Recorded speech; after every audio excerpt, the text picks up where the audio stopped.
It's John Nash back again. We're going to get into the whole meat of the episode here that's gone on for the last several years. In 1987, I produced my first documentary, The Floodgate, Man's Manipulation of the Love of the Great Lakes. Documentary, 500 pages, that I went out and started organizing and speaking around the lakes with different groups to organize them. And we did. In LaSalle, Michigan, sat down with Cliff Sassby and his late wife Sandra, and we were the east side, they were the west side.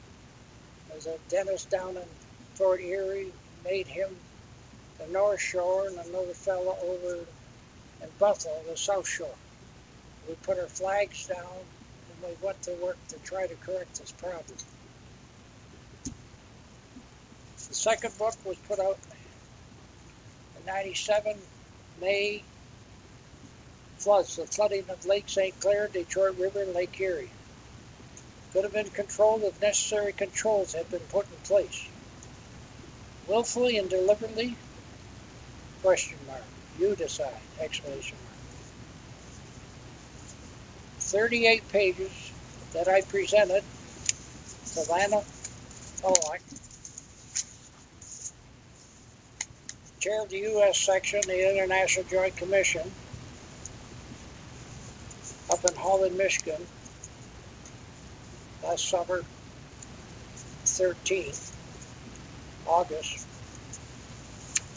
From there, I sent to the IJC Canada their copy of 38 pages. On the back of the document, we have the cover I told you about, but on the back I wrote this. Unfortunately, due to the lack of government funding, these copies of various documents and lack of my spelling of some words are less than perfect and presents a shoddy result. Nonetheless, it is the only study for the layman that goes into depth of what has led to these disastrous high levels of floods.